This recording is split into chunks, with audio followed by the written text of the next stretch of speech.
Hi everyone, I'm Leo and welcome to my channel.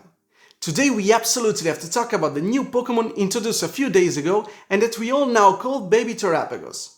As you surely know, this Pokémon first appeared in the anime Pokémon Horizons. It looks very similar to Terapagos and appears to be inside Lico's grandmother's pendant, or more accurately, to be the pendant itself. I've never been very interested in Pokémon anime, because I prefer darker anime, so when I first saw this creator I wasn't sure if it was an anime exclusive form or a Pokémon actually catchable in the game. But fortunately, Baby Terapagos was confirmed shortly after on the official Pokémon site and will be featured in the DLC The Hidden Treasures of Area Zero. So it is time to come up with a theory. What little has been shown of this new Pokémon in the anime and its description immediately made me think of a theory regarding its origin and its connection with the third legendary of Pokémon Scarlet and Violet.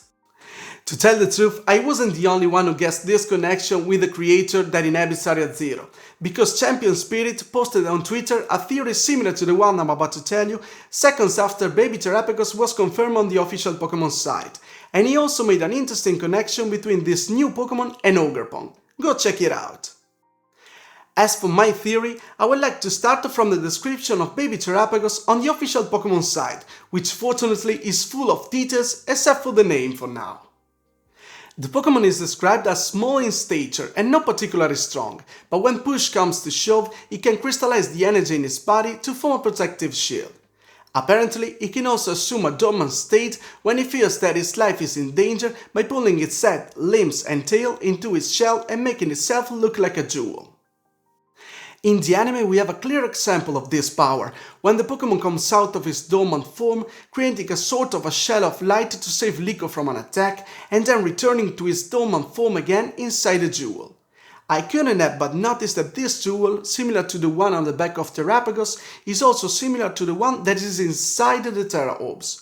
In particular, there is an image distributed in the artbooks of the Scarlet and Violet books, where the functioning of the Terra Orbs is illustrated, in which the connection between the jewels and the Terra Orbs is even clearer. It could therefore be said with certainty by now that around Paldea there are many of these jewels, because many Terra Orbs have been distributed to the trainers of the region. So this device doesn't work with normal crystals like pieces of the gigantic ones inside the Area Zero, as I thought at first, but with very specific crystals, the shell of this Baby Terapagos in dormant form. Through Terra Orbs, the energy of this creature is channeled and directed to allow our Pokémon to terrestrialize. The community is obviously wondering if this Pokémon is also a pre-evolution of Terapagos, and it seems very probable given that even in the description of the official Pokémon site it is specified that its splendid aura is reminiscent of the legendary Pokémon Terapagos.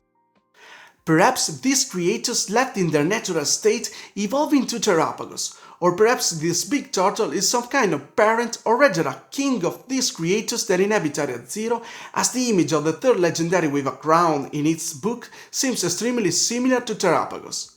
And it is precisely from this image of the Scarlet and Violet books that I want to take a step forward. The shape of the Baby Terapagos shell is a hexagon, just like the hexagons that make up the sphere under the third legendary as described in the book. Assuming therefore that these small turtles are many, it is possible that they too are part of the creature seen by Eve during his journey. And maybe the sphere under what looks like Terapagos in Berserk mode is made up of lots of little shells of sleeping Baby Terapagos stuck together with their king above them. It could therefore be possible that Sada and Turo have detached these small crystals from the sphere of the third legendary and that through their research they have managed to create the Terra Orbs, placing these shells inside these devices that channel their power. Of course, plucking these creatures out of their habitat to make battle tools is pretty cruel, but unfortunately we know that the research of Sada and Turo inside Area Zero was a slow descent into madness, as confirmed by the fact that they abandoned Arven and by the indifference of the professor toward the destruction that the Paradox Pokémon could have caused to today's ecosystem, considering it just a part of the process. Then there is another important detail of Baby Terapagos in the rich description on the official Pokémon site which made me understand another thing. It is written that this Pokémon's name and true nature are shrouded in mystery. The emphasis placed on the fact that the nature of this Pokémon is still unknown could suggest that despite the appearance of a nice armless turtle, something obscure and perhaps even dangerous is hidden. And we all know that during terastallization, a crystal very similar to the shell of the Baby Terapagos appears on the Pokémon set, with two evil eyes on it. But for now, both Terapagos and the new Baby Terapagos don't look like evil creatures, and in the anime, the little turtle saves Liko. And then I finally understood. Maybe the eyes on the crystal are not evil, maybe these eyes are just angry. The anger of an innocent creator trapped in a crystal prison. Imagine these little Toman creators snatched by Sada and Turo from the sphere to which they belonged and then trapped in small devices capable of activating their power on command to use them in battle. Even the trainer, when using Terra Orbs, seems to be affected by their power. It seems it's not such a painless device, and maybe it's painful even for the creator that lives inside it. And if it's not painful, it's certainly tiring for the creator inside, because as we well know, after battle the Terra Orbs run out of power and must be recharged in Pokémon centers before being used again. Therefore, after each use, all the power of these little turtles runs out. And I must admit that even if this is only an hypothesis, I feel a bit guilty terastallizing my Pokémon right now. We already know, thanks to the Professor's Diary, that the power of the crystals is very unstable and difficult to control, and the red crystals which appear in the region seems to be a direct consequence of this instability.